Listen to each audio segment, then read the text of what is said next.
આ પૃથ્વી પર તમામે તમામો ઉપાયો છે કે જેનાથી તમને ઈશ્વર મળે, પણ આ શાસ્ત્ર પાસે, આ સભ્યતા પાસે આજે પણ એવા કોઈ મંત્ર જાપ નથી કે જે તમારા માતા પિતા ઉપર વયા ગયા, તમે આટલા જાપ કરો ને તો એ તમને પાછા આવીને મળશે. એવું નહીં મળે તમને કોઈ.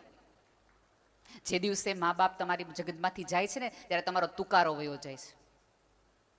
તમને શું લાગે છે મોદી સાહેબ આટલા મોટા મોટા છે, આટલી મોટી મોટી જગ્યા છે, ભાઈ સાહેબ બાપા કરવા વાળા કેટલા વળ્યા, પણ એમને તુકારે કરનાર, હકથી કરનાર એક સ્ત્રી વહી ગઈ, એક મા એની વહી ગઈ. જ્યારે તમને કોક પોતાનાપણું સાચવા વાળું વયું જાય ને ત્યારે ખબર પડે. અહીંયા બેઠેલી પેઢીને પૂછો ને કે તમે આજે મંદિરે ગયા હતા, તમે શું માગ્યું? આ છેલ્લી પેઢી છે કે જે પોતાના માટે નથી માગતી.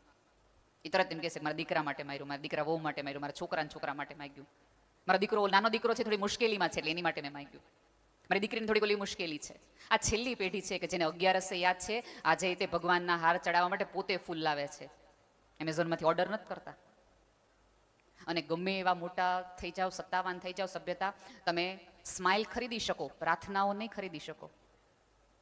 કોકને મંત્ર ગડાવડાવી અને તમારા વતી મંત્ર બોલાવડાવી શકશો, પણ એ મંત્રમાં ભાવ છે ને એ તો તમારા માતા પિતા જ મેળવી શકે. સાચી ભાવથી આને ભજવાનું જે છે એ તમારા મમ્મી પપ્પા તમને કરાવી શકે. એટલે જેટલું રહેવાય એટલું આ કરચલીવાળા હાથ હારે રહી લેજો. એ જશે ને તો કોઈ વ્યક્તિ તમને કહેશે નહીં. અને ચોક્કસ મોક્ષની ઈચ્છા રાખવી એમાં કંઈ વાંધો નથી, પણ અહીંયા કંઈ આપણે કોઈ બહુને નડતા ન હોય ને તો અહીંયા મોક્ષ જ છે.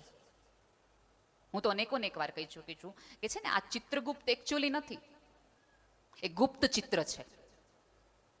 તમે સભાન થાવ, તમને ખબર પડે, આમ જો તો 10-12 વર્ષના તમે થાવ પછી તમને ખબર પડવા મળે કે સાચું શું છે, ખોટું શું છે. પછી તમે એકાંતમાં તમારું ચિત્ર દોરો અને તમારા કર્મો બનાવો ને એના આધારે તમારું ચિત્ર દોરાય. સાદી વાત છે સાહેબ. અહીંયા તમે કોકની આંસુ લૂછ્યા હોય તો ત્યાં તમારા ચિત્રમાં વૈતરણી નદી તમે પાર કરી શકો, કારણ કે તમે કોકના આંસુ લૂછ્યા હતા. અહીંયા કોકની પીડાને તમે પોતીકી કરી હતી તો ત્યાં તમને સારું સ્વર્ગ મળશે. અહીંયા કોકને છાંયો આપ્યો તો ત્યાં તમારું કલ્પવૃક્ષ તમારી રાહ જોઈને બેઠું હશે. કોઈ સ્વર્ગ નર્કના કોઈ જે ગયા છે ને એને કોઈ આવીને કીધું નથી કે તમે કયો એવું જ છે ને ઉપર. અને હવે તો આપણે સાંભળવા રહી, આમાં કોઈ અત્યારે બા દાદા એવું કે હું તું આવી ગયો મેં મોક્ષ માટે હતો, તો આપણે ન્યા રહ્યો અહીં તો ન ખાસ. પણ આ બધું એટલા માટે કરવામાં આવે છે, અહીંયા ફોટાઓને એટલા મોટા મૂકવામાં આવે છે કે જીવતા છે ને ફોટા થઈ જાય ને એ પહેલાં એને પ્રેમ કરી લ્યો, એને માફી માંગી લ્યો. મને ઘણી વખત એવું થયું હશે કે આપણાથી બોલાઈ ગયું હશે.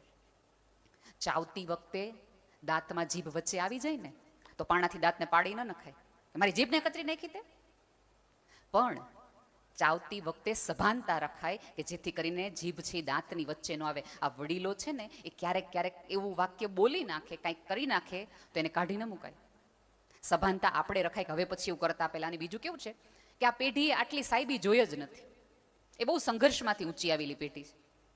એટલે એનાથી ક્યારેક વખતે બોલાઈ જાય કે હાવ નવરા બેઠા હોય, કામવાળી શું રાખવાની જરૂર છે, હાથે નો કરી નાખી વાસણ. અને ત્યારે આપણને એવું બધા રાખે તો આપણે રાખવાની જ તે. અહીંયા બેઠેલી તમામ સાસુઓને વિનંતી છે કે તમારા દીકરો જો એને પોસાતું હોય, કામવાળી રાખી શકાતી હોય તો 3 જણાને તમારી દીકરાની વહુને માથે હાથ ફેરવીને રાજી થજો. મારી દીકરી જો મારા દીકરો કેટલો કમાય તને રાણીની જેમ રાખે, તને નીચે પગે નથી મૂકવા દેવા, એનો આનંદ લેવાનો, એમાં વચ્ચે વચ્ચે ન આવવાનું હોય. પણ આપણે શું કરીએ, ધારો કે મહા મહેનત એને રાખી લીધી ને તો કામવાળીને ટકટક કર્યા કરે, નીચેથી હાવણીથી લઈને ધૂળ જોતી નથી, આવા વાસણ કરે.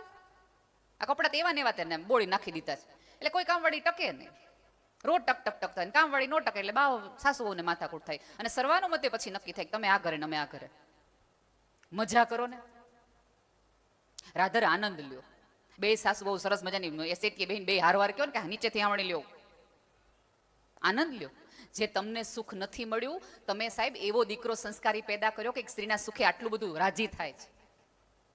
અને બીજું અહીંયા બેઠેલા ભાઈઓને મારી વિનંતી થોડીક કરવી છે કે તમે કોઈ પણ ધંધાની વાતો હોય, સંઘર્ષની વાતો હોય, એ તમારા મિત્રોને તમે કહો, પત્નીને ન કહો. એક વાત કહું કે તમારી મા પછી તમારી તરક્કીની કે તમારી સફળતાની સૌથી વધુ પ્રાર્થનાને ચિંતા કરી હોય ને તો એ તમારી પત્ની છે.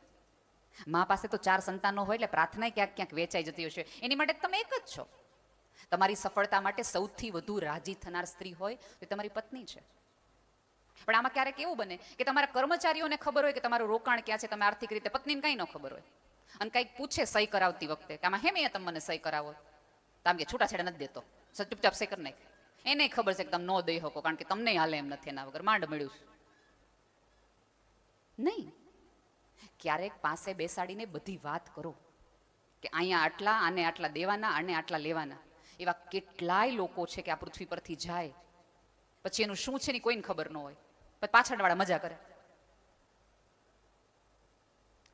ચંદ્રકાંત બક્ષીએ એવું એકવાર કીધું હતું કે આ જગતનો સક્ષમ પુરુષ એ કહેવાય કે જે પોતાની હાજરીમાં પોતાની પત્નીને વિધવા થતા શીખવાડે કે મારા ગયા પછી તારે જીવવું હોય ને તો તું આટલી આટલી રીતે જજે, આના ઘરે જજે ને આના ઘરે ન જતી, આની પાસે મદદ માગજે ને આની પાસે ન માગતી. આપણી પાસે આટલું બધું છે.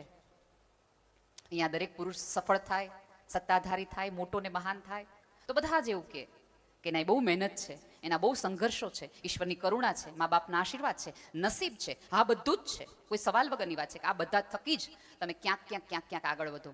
પણ જ્યારે કોઈ તમને આવું કહે ને ત્યારે એકાદ વાક્ય વધો કે માત્ર મારી મહેનત, મારું નસીબ, મા બાપના આશીર્વાદ નથી, મારી પત્નીની સહન શક્તિ પણ આમાં જવાબદાર છે કે જેના થકી હું અહીં સુધી પહોંચ્યો છું. કારણ કે જગત આખાનું ફ્રસ્ટ્રેશન તમે લાવો ઘરે, ત્યાં તમે હાજી સર, ઓજી સર, બરાબર થઈ જશે, ચિંતા ન કરતા, ભલામણ ચિંતા ન કરતા. અને ઘરે આવીને તમે ફ્રસ્ટ્રેશન કાઢવાના છે. સાહેબ, તમે તમારી પીક અવર્સમાં જિંદગીના સારામાં સારા દિવસોની અંદર તમારા ધંધાના અર્થે બારગામ રહ્યા, એ સ્ત્રી ઘર ઓઢીને બેઠી રહીને ત્યારે તમે આટલું ઉડી શક્યા આકાશમાં. એક શ્રદ્ધા સાથે ઘરની મારે ચિંતા નથી કરવાની.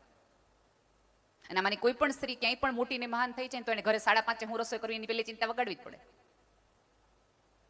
અને પછી આપણે એને કેટલા બધા કામવાળા છે ને ક્યાં જરૂર, પણ કામવાળાને કેવું તો ખરું ને કે આજે આ બનાવજે, આજે ઓલું બનાવજે, કે આજે આ કરજે. ખબર નહીં જગતમાં સ્ત્રીઓ સુખી થાય તો જગત આખાને આટલો બધો વાંધો શું છે? થોડીક તૈયાર થાય તો કે બહુ તૈયાર થઈને જ ફરતી હોય, થોડીક જાડી થાય તો બહુ જાડી થઈ ગઈ, શરીર ઉતારે તો બહુ દુબળી થઈ ગઈ, સાડી પહેરે તો કે ડ્રેસ કાં ન પહેર્યો, ડ્રેસ પહેરે તો કાં સાડી ન પહેરી, ડાબી બાજુ છોડો નાખે કાં જમણી બાજુ નાખ્યો. આખા જગતનું જાણે કામ જ એક જ હોય કે સ્ત્રી કેવી લાગવી જોઈએ.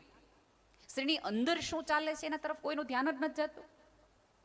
પુરુષનું ન જાય સમજી શકાય, પણ એની બાજુમાં બેઠેલી સ્ત્રીનું ન જાય. તમારી જેઠાણી મજામાં નથી એ ધ્યાન જો દેરાણીને ન જાય ને તો તમારું સ્ત્રી પત્નામાં તમારે થોડીક શંકા કરવી જોઈએ. તમારી જે જેઠાણી રોજ સરસ તૈયાર થતી હોય અને એકાદ વખત તમે સાથે જવાના હો અને કંઈક સારું પહેરીને ન આવે તો તમારા મનમાં પહેલો વિચાર એવો છે ભાભીને એવું શું થયું હશે. પણ આપણે તો હું 4 જણને કહીએ એ વાત છે મોટું બગાડેલા. કોક એમ કે કેમ આ તમારે જેઠાણી નવી સારી, એ વાત છે સારું કંઈક હોય ત્યારે જ મોટું બગાડીને ફેરતા હોય ખૂણામાં. કયો ને રાધર તમે એની પાસે જઈ એને થોડા મોટિવેટ કરો, એને પૂછો કે કંઈ તકલીફ થઈ છે, એને સારી સાડી પહેરવામાં મદદ કરો. કેમ એવું કરો છો? ખોટી એવી દલીલોમાં માનતા જ નહીં કે ભાઈઓના હિસાબે તમે દુઃખી છો. ક્યારેક આપણે આપણી વૃત્તિના કારણે દુઃખી છીએ. અત્યારે એવા કઈ ભાઈઓ ખાસ નડતા નથી. હા, હું એટલું ચોક્કસ ભાઈઓને કહીશ કે જ્યારે મેં કીધું એમ કે તમારા સંઘર્ષની વાત થતી હોય ત્યારે થોડીક વાત છે એ પત્નીને પણ આપજો. અને આમાં કેવું છે કે દરેક વ્યક્તિ એવું ઈચ્છે ખરી કે અમારે કેવી દીકરાની બહુ જોઈએ છે કે જે મારા મમ્મી પપ્પાને, માતા પિતા માને, મારા ઘરને પોતાનું ઘર ગણે, મારા રીત રિવાજોને પોતાના રીત રિવાજો ગમે. સારી વાત છે કે સ્ત્રી આવી અને તમારા મમ્મી પપ્પાને એના મમ્મી પપ્પા ગણવા માંડે. પણ આની આ વસ્તુ ભાઈઓ પોતાના સાસુ સસરાને માતા પિતા ગણવા માંડે તો દરેક સાસુને તકલીફ થઈ જાય. આ જોતો ખરો ને, ત્યાં તો સાસુને મૂકવા આવેલો લે. તમને મંદિરે લઈ જાય, તમને હોસ્પિટલ લઈ જાય તો એમ થાય કે વાહ આપણું પૂન છે, હો મેં કર્યું હતું ને મારા સાસુનું કર્યું હતું એટલા માટે મને આ મળ્યું. હવે એનો એ તમારો દીકરો એની સાસુ માટે કંઈક 2-3 વસ્તુ કરે તો આપણે કેમ એટલી તકલીફ પડે છે? ત્યાંય તમારે એ જ ફિલોસોફી રાખવી જોઈએ કે આ માતા પિતા આ માતા પિતા, રાજી થાવ, ગર્વથી કહો પોતાની જાતને અને પોતાની પત્નીને કે મેં એવો સંસ્કારી દીકરો પેદા કર્યો છે કે જે અન્યના મા બાપને પણ પોતાના મા બાપ તરીકે રાખી શકે એવા સંસ્કાર મેં એનામાં રચ્યા છે. પણ આપણે આપણું ધ્યાન આ તરફ જાય જ નહીં, આપણે ચશ્મા એ તરફ જોવા જાય જ નહીં. કેમ આટલા બધા પોતાનાઓથી તમે થાકેલા ને હારેલા છો? આ જગત આમ જુઓ ને તો ભણકારાનું જગત છે. બધા મજામાં લાગે, બધા રાજી લાગે, પણ કોઈને ખૂણામાં બેસાડો ને થોડીક વાર માટે પૂછો ને કે કંઈક છે તકલીફ તો દરેકને રોયડી લેવું છે. અહીંયા આ પૃથ્વી પર દરેક વ્યક્તિ એક ખોળો અને ખભો ગોતે છે કે જેને કહી શકાય કે આજ મજા નથી આવતી, આજ મૂડ નથી. બધું હોવા છતાં પણ કોઈક વસ્તુ એવી છે કે જે તમને આનંદ નથી આપતો. મજા માટે જીવશો તો થાકશો, આનંદ માટે જીવશો ને તો કંઈક કશુંક પામશો. અને આમાં કેવું છે, એક વખત સોનીની દુકાન અને લુહારની દુકાન એકબીજાની સામસામેની દુકાન હતી. જેવું લોખંડની લુહારની દુકાને પહેલો ઘા પડ્યો હથોડી પરનો મોટો, એ લોખંડનો ટુકડો ચીસ પાડીને સોનીની દુકાનમાં જઈને પડ્યો. ત્યારે સોનું પીગળી રહ્યું હતું. ત્યારે સોનાએ પીગળીને ઓલા લોખંડના ટુકડાને કીધું કે બસ આટલી વારમાં એક નાનો એવો ઘા પડ્યો, કેટલી તે રાડ નાખી, ત્યાંથી છટકીને અહીંયા બાજુ આવતો રહ્યો. તું મને જો, મને તે તાપે છે, મારે છે, મારા પર વાગે છે, ઓગાળે છે, તેમ છતાંય મારામાંથી ચીસ નીકળે છે. હું શાંતિથી રહું ને એટલે હું તારા કરતા મોંઘું છું. ત્યારે લોખંડના ટુકડાએ સોનાના ટુકડાને એવું કીધું હતું કે તને જે સોનું તારા ઉપર છે ને, એ સાણસી લોખંડની છે, એરણે લોખંડનું છે, આગે કોકની છે. મને જે મારે છે ને, એમ રાખેલી એરણ એ લોખંડની છે, મને જેને ઝીલી રાખી છે કસકાવીને એ સાણસી એ લોખંડની છે, ને હથોડીનો જે ઘા મારે છે ને એ લોખંડનો છે. મને મારા મારે છે ને એટલાથી મને રડે, તને પારકા મારે છે એટલે તારાથી ચીસ નો નીકળે. પોતાના ઘા મારે ને ત્યારે તો રાડું નીકળી જ જાય. પારકાઓના ઘાથી આપણને બહુ ફરક ન પડે, પણ પોતાની વ્યક્તિ તમને કશું કહી જાય ને ત્યારે માણસ અંદરથી તૂટી જાય, પછી ઊભું થવું અઘરું પડે.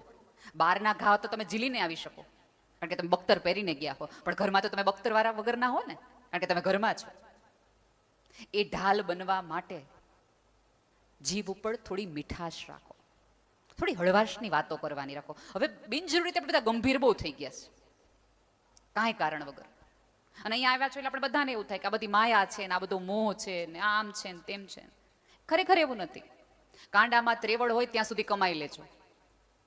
2 પૈસા કમાણા હશો તો 2 દાન કરી શકશો. અને સંસ્કારી માણસ પાસે લક્ષ્મી આવે ને તો જ સમાજ સુધરે. અયોગ્ય માણસ પાસે લક્ષ્મી આવે એના કરતા. તમારી પાસે 2 પૈસા હશે તો આવા આશ્રમોમાં બાંધી શકશો, આવી સપ્તાહો કરી શકશો, કથાઓ કરી શકશો, અમારી વિકલાંગ સંસ્થાઓ જેવી સંસ્થામાં દાન કરી શકશો. તમે તે સ્લીપરમાં સેફ્ટી પિન ફેરવીને ફરતા હોય, તમને શું મદદ કરવાના હતા? જેની પોતાની તાવડી ટેકા લઈ ગયો એ કોકના રોટલા દે ના. કમાવાય એટલું કમાવો, જેટલી ત્રેવડ હોય. તમારા સંતાનોને તે ખોટી સંતોષની વ્યાખ્યા ન આપો કે બેટા ચટણી રોટલી ખાઈને પડ્યું રહેવું, પણ ખૂણામાં શાંતિથી રહેવું. ના ના, હવે ન હાલે. તાવડી તેરવાના માને. ખોટી રીતે સંતોષની વ્યાખ્યા સંતાનોને ન આપો, એને સમજાવો યોગ્ય રસ્તે પોતાની મહેનતથી કઈ રીતે લક્ષ્મી કમાવાય એ રસ્તે શીખવાડો. અને આવેલી લક્ષ્મીમાંથી કઈ રીતે સવાયું કરવાના રસ્તાઓ એને દેખાડો. દાનનું મહત્વ સમજાવો એને, વાપરવાના રસ્તાઓ, અને સૌથી વધુ મહત્વનું એને સેવિંગ શીખવાડો. અત્યારે મોટી પેઢીની મોટી તમે હમણાં કદાચ થોડાક વખત પહેલા વાંચ્યું છે, ટાઈમ્સ ઓફ ઇન્ડિયાનો સર્વે છે કે આવતા દિવસોમાં ભારત લગભગ 2.5 કરોડથી વધુ ક્રેડિટ કાર્ડ ઉપર જીવતા લોકો થઈ જશે ગુજરાતમાં. ક્રેડિટ કાર્ડ એટલે શું? ઉધારીમાં તમે. એના બદલે તમારા સંતાનોને શીખવો કે થોડું ઘણી બચત પણ કરે. અને એનો સાદામાં સાદો અને સરળમાં સરળ રીત તો એ છે કે નાનપણથી એના મગજમાં બચત રાખો. તમારું બાળક બેન કે મમ્મી મારે આ વખતે બર્થડેમાં આ વસ્તુ લેવી છે, તો પહેલું પૂછો બેટા એની શું કિંમત હશે? કારણ કે એને ગૂગલ કરી જ લીધું હશે કે 500ની વસ્તુ છે, 700ની વસ્તુ છે કે 1000ની વસ્તુ છે. ત્યારે સરસ રીતે તમારી પાસે સગવડતા હોય, અનુકૂળતા હોય, તમે આવી 10 વસ્તુ ખરીદી શકો હોય, તેમ છતાં સંતાનોને કહો કે આ ગલ્લામાં તું એટલા પૈસા ભેગા કર, જેટલા ઘટશે ને એટલા તારા પપ્પાનું કહીશ કે આપશે. અને આમાં ક્યારેક ભાઈઓ થોડીક એવી રાખે ને ટેવ કે કરકસર કરાવડાવે, અથવા તો તમારા છોકરોને કોઈક મોટી સ્કૂલમાં જવાનું હોય, વધુ એડમિશન લેવા જવું હોય, વિદેશ ભણવા જવાનું હોય, એટલે ભાઈ એમ કહે કે ભાઈ તું તારા કડે કરો ભાઈ, અમારામાં તેવડ નથી. આપણી અંદરની તરત ઓલી જશોદા માતા રોવા માંડે કે નારે ના, કોની હાટો કમણ, આવા કા લોભણા વેડા કરો, છોકરા નથી દેતા, કોની હાટો તમે ભેગું કર્યું છે? એ પુરુષ કમાણો છે તમારી અને તમારા સંતાનો માટે છે. તમને શું લાગે છે એને કંટાળો નહીં આવતો હોય? અહીંયા બેઠેલી તમામ સ્ત્રીઓ જીવનમાં એક વાક્ય બોલી જ હોય, બધું મૂકીને ક્યાંક વયું જાઉં છું. કેટલી વખત ઈચ્છા થઈ હતી છોકરા હાટો ઘર બાંધીને બેઠા રહ્યા, છોકરા હાટું ઘર બાંધીને બેઠા રહ્યા, એવું બધા બોલ્યા હોય. તમને નહીં લાગતું કે આ લોકોને વિચાર ઘણી વાર આવ્યો બધું મૂકી જવાનું? આવ્યો જ હોય. પણ એ પુરુષ તમારી જેમ એ વાક્ય બોલતો નથી કે બધું જ મૂકી જવાની ઈચ્છા થઈ. તમે બાળકો માટે રહી ગયા, એ તો બાળકો અને તમારી બંનેની માટે રહી ગયા કે મારા ગયા પછી મારી પત્નીને બાળકોનું શું થશે, એ વિચાર એને આવે છે. એ તકલીફ એ છે કે એક્સપ્રેસ કરી શકતો નથી. અને આપણા બધાનું કેવું છે કે આપણે દિલીપ કુમાર જેવો શાંત પતિએ જોઈએ, અમિતાભ બચ્ચન જેવો એંગ્રી યંગ મેને જોઈએ, જ્યારે તમારી એના મમ્મી કંઈક બોલે એટલે કે નહીં મારી પત્નીને કોઈ કંઈ કહેવાનું નથી, એવો અમિતાભ જેવો એંગ્રી યંગ મેને જોઈએ. સાંજ પડે પાછી તમને શાહરૂખ ખાન જોઈએ કે જે 2 હાથ કરીને તમને ફૂલ આપીને કીધું બહુ સરસ લાગે છે. એક માણા આગળ કાં આટલા બધા રોલ કરાવડાવો ભલા માણે? અને તમે કોઈ એવા વહેમમાં હો ને કે સુંદરતાના કારણે તમારું લગ્ન જીવન ટકી જશે, તો ભૂલમાં છો. તો તે ઐશ્વર્યાને તૂટવા જ ન જોઈએ. હમણાં તાજો દાખલો છે. દીપિકા પદુકોણનું બ્રેકઅપ થવું જ ન જોઈએ. સુંદરતાના આધારે નહીં, તમારા સ્વભાવના કારણે તમારો પતિ તમારી આજુબાજુ રહેશે. બધી સ્ત્રીઓને અત્યારે કંઈક એવો મંત્ર આવતા દિવસોમાં તો એવા મંત્ર હોય તમારી પાસે પૂજ્ય ચરણ પૂછવામાં આવશે કે તમારી પાસે કોઈ એવો મંત્ર છે કે જેથી કરીને પતિનો પાસવર્ડ મને ખબર પડી જાય, મોબાઈલનો કોઈક એવું મંત્ર દેખાડો. બધાને પતિનો મોબાઈલનો પાસવર્ડ જોઈએ છે. પતિ જેવા નાવા ગયા ને એટલે પહેલું કામ પત્નીઓ એક જ કરે, હું મોબાઈલમાં હાલતું તું જોઈ લઈએ, ચેક કરી લે કોની યારે વાત કરતા હતા. એના બદલે મોબાઈલના તમારા સંતાનોના પણ કે તમારા પતિના પણ મોબાઈલના પાસવર્ડ ગોતવાના બદલે એના મૂળના પાસવર્ડ ગોતો કે હું કરું ને કે આ માણસ મારા સિવાય ક્યાંય ન જાય, એને હું કઈ રીતે સાચવું, હું કઈ રીતે મારા વ્યવહારમાં મારા વર્તનમાં એવી વિચાર લાવું. પણ આપણે તો કેવું કે શંકાનો દર એટલો બધો મોટો કરે, સતત શંકા કર્યા જ કરે એટલે એક દી કરી નાખે, રોજ કરે તો છે ને એના કરતા કરી નાખવા વાંધો હું જ, પછી એને ગિલ્ટ નહીં રહે. તમે એમને એવું માનતા હો કે બોલીને લડીને તમને એને પાછા લાવી શકશો યોગ્ય માર્ગે, તો ભૂલી જાજો. માત્ર ને માત્ર તમારી સારપના કારણે તમે એમને પાછા લાવી શકશો.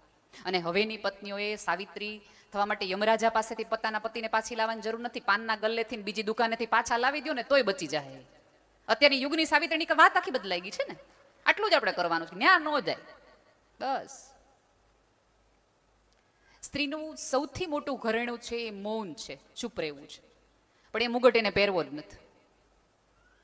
તમે ક્યારેક પૂછશો નહીં ને તો વાહે વાહીને આવીને તમને કહેશે